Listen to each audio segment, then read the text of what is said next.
Back again. Um, Today I wanted to talk about why creeds. Uh, Most of you probably don't even know much about creeds. Most of you may not have ever repeated a creed. Now, there's creeds in all kind of organizations, okay? And you may have a private organization, a social club or something that you have creeds in, that you speak creeds. You might not even realize they're creeds. But in the church, you have these creeds. Creeds uh, reinforce the biblical message. They clarify the biblical message, and they're normally put together by councils or some group of renowned experts to do it. If you have a new small organization, then there's three people who did it for you. But the everybody gets the vote on it in that case, that kind of thing. Uh, and to me, I think there's creeds are analogous in a way to our Declaration of Independence. Our Declaration of Independence starts off with "We hold these truths to be self-evident," on and on and on, stating this is what is real. This is what we know to be true. Well, that's what a creed is. This is what we know to be true. In relation to the Christian history, then it would be obviously creeds are those things that are held to be true within the Christian faith based on biblical writings, etc. And I thought that, so I am attaching a video down below with Todd, I can't remember his last name, Wretched something. Uh, I thought it was a pretty relatively concise, particularly in the beginning of it. He as he goes to the second half of it, he gets into things that are happening in the contemporary church, and but in the first half, he sort of goes one by one some of these major creed moments and reasons for the creeds, what they were ironing out. But by the way, before I keep going, I'm going to give you some history. Like, subscribe, share with other people. Okay? The whole purpose of what I'm doing is these are things that I think about. I think they're things that, have ramifications. If you're not thinking about them, then maybe you are following some path, and it doesn't matter what the path is. Maybe there's a direction you are going that you've never really considered the ramifications of it, or why you're doing that. So you may be following a creed, not even know it, or you may be going in a different direction of creed, and you may now wonder why. Okay, but let's look at a little bit of history right quick, because people are all the time sort of screwed up about Christian history. Some people want to hold that, well, the whole of the Christian history is all perverted and taken over by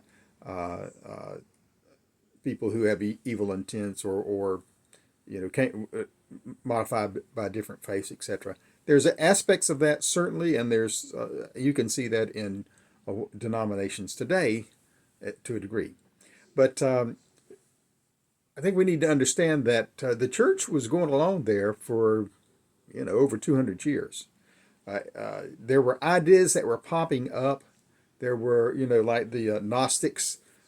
They sort of tried to usurp Christianity and make it in. They take some Christian stuff and stick it in. We have a lot of that kind of stuff going on today, where people have their own ideas, and so they try to Christianize them. Okay, what they're preaching isn't real Christianity. They're Christianizing their beliefs. Okay, but so that kind of stuff is going on as well. Now, the Constantine, Constantine the Great, he's the guy who had the battle at let's see, the battle of the Milvian Bridge. I think it was in Rome or somewhere like that. You can look it up, Milvian Bridge battle. And before the battle, he has a vision of a cross, and he has his soldiers all paint crosses on their shields, and they have an inferior force, but they win the battle. So this sort of encourages him that Christianity is not all that bad. Up until this time, we had Nero and all these other emperors who were like making Christianity illegal. You couldn't worship Christianity, so they were killing Christians and everything, right? We all know the story about the Christians getting up against the lines and stuff like that in the Colosseum and things like that. These are real things that happen. And so these were the martyrs of Christianity, people who were killed, right? For living up, not abandoning their faith. So this is October 28th, 312. So we got 300 years after the resurrection of Christ that people were going along. I have a video, and I'll probably refer to it at the end of this video, on the early church, how they met, how they worshiped. That's a fascinating thing. But for the most part, up until this point, people were meeting in their homes, getting together at different people's homes, maybe going out into the woods and doing it, having a meeting. But you didn't. It wasn't very formalized. It was people edifying each other, Christians edifying each other. So it's pretty critical, as you can see, that everybody had to have a pretty good Christian faith for this thing to move along, because you didn't have preachers, okay? You didn't have, there weren't churches where there was a pastor, okay? There were positions of responsibility, but everybody was sharing and edifying each other. Okay, so this is about 312 that battle happens, and then in 313, Constantine the Great puts out the Edict of Milan, and that decriminalized Christianity. Okay, so that's 313. Then in 380, Theodosius the First, an emperor that was an emperor or two after him, 380 AD. This is over 50 years. He is the one that made Christianity the official Roman, the official religion of the Roman Empire. Okay, so that's pretty late, 380, and this is in response to, now in 313 you had the Edict of Milan.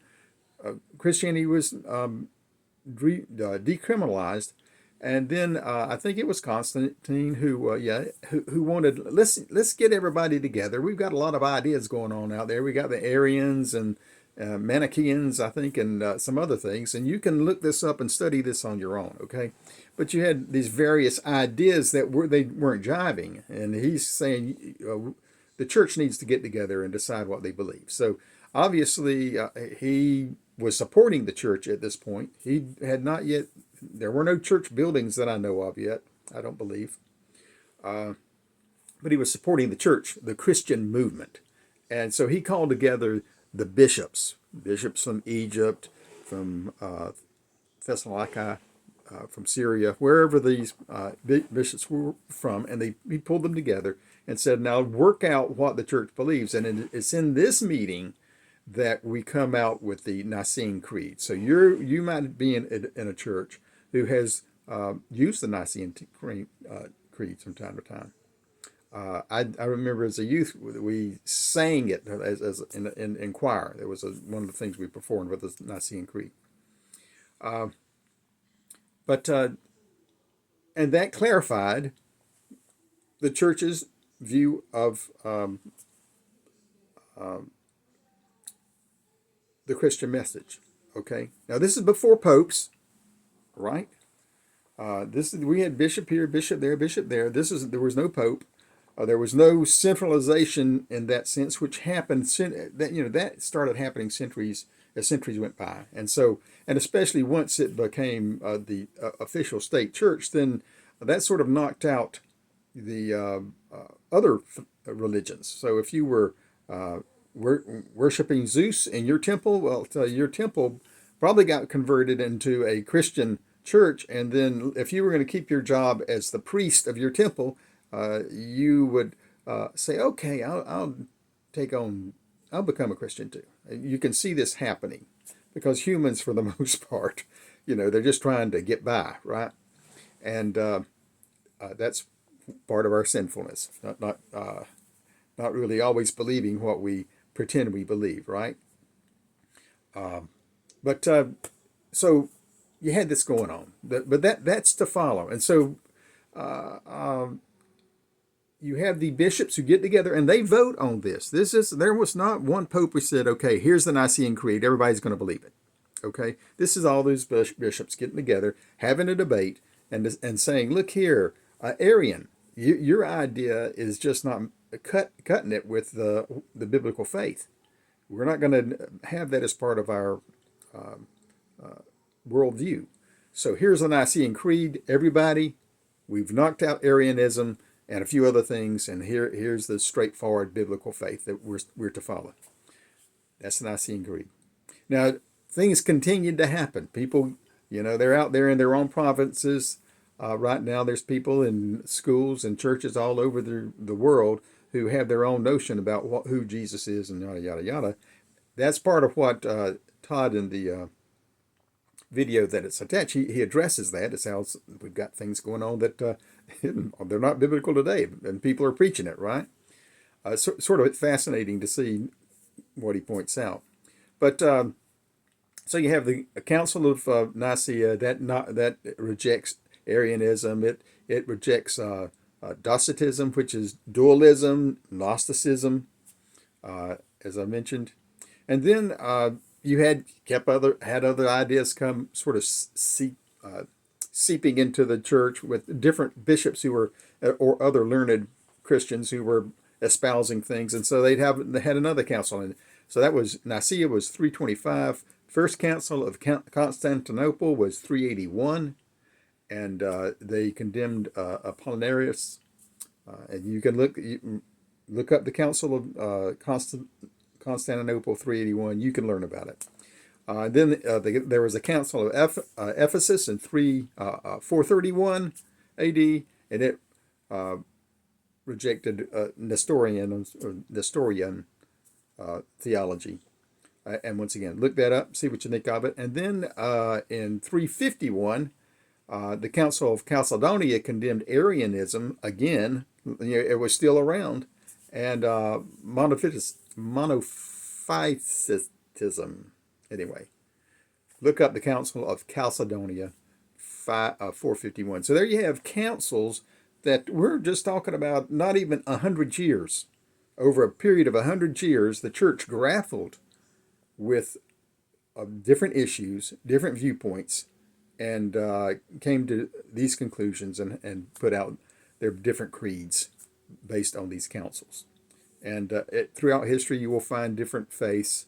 The Calvinists have their creed, the Wesleyans have their creed, etc. You'll see creeds that pop up from different groups who have denominations, church groups who have want to emphasize their particular angle on the biblical faith. For the most part, though, all of these all go along with each other. Okay, they don't really. They're just slightly different wording or stuff like that. They're just just like again a Declaration of Independence. Whenever the Presbyterians decided they wanted to they come out with a creed. When the Baptists say they want to separate from somebody, they come out with their own creed. So your church may have a creed. Who knows? Possibly.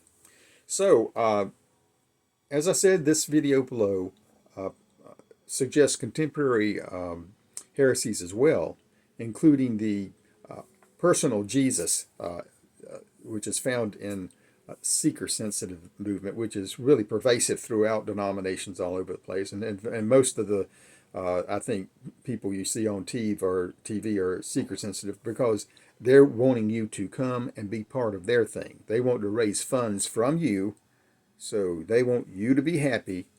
And so they're willing to make Jesus whatever you want Jesus to be.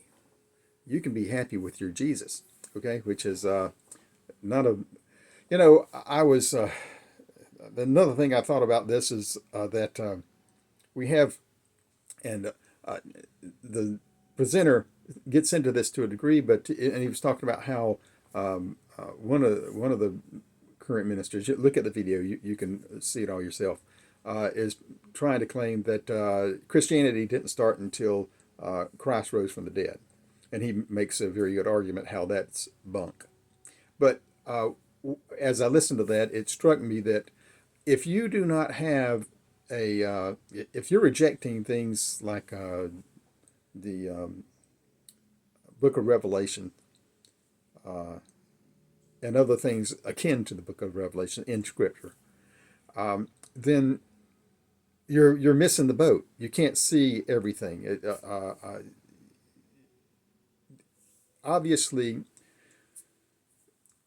to put it in a nutshell, when Jesus came, as most Christians believe, biblical Christians believe, Jesus had his first coming. The first coming, Jesus says, "I'm not here to judge you," because that wasn't his purpose. He didn't come to judge. He came to be a sacrifice for the sins of humanity. So he was not. If you read the Gospels, he wasn't pulling punches. He wasn't saying, "Hey, do whatever you want to do. There's no problem. You're cool. You know, I love you. It doesn't matter what you do." Well, look here. Your mama will love you even if you kill somebody and go to prison. You know, people who love you can love you even though you are a despicable person. They can still find something to love. Al Capone's mother loved him, right? And he was a criminal. So you know, that ain't the point. God loves us. But when Jesus comes back, he comes back as the judge. Okay? So that and that sort of wasn't said by the presenter, but you might get the same idea or understand where I'm coming from as you look at that. But please take a look at it. Remember, creeds reinforce the biblical message.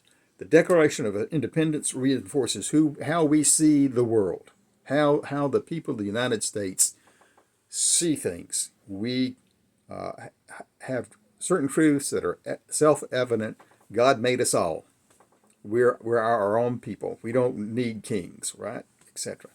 So anyway, take a look at it.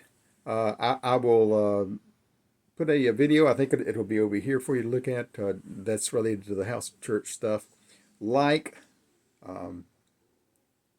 Please subscribe. If you're one person watching this, please share it with someone else. Okay? If what I'm saying is worth anything, please share it with someone else, because I've had some videos where 400 people, over 400 people watch the video. Then I have others where like 2 watch the video. Well, there's something wrong with that. I don't know what it is that I'm doing about one or the other. But if I've got 2 people watching a video and you're one of the 2, well, help me. Let's at least get this up to 5 or 10 or 20 or 50, right? If it's worth anything. If it's not worth anything, you need to make a comment down at the bottom and say, Mark, this is your friend Joe, and what you say is just sort of irrelevant, silly stuff, or whatever you want to say. Give me some feedback. But otherwise, like and subscribe and share. Have a good day.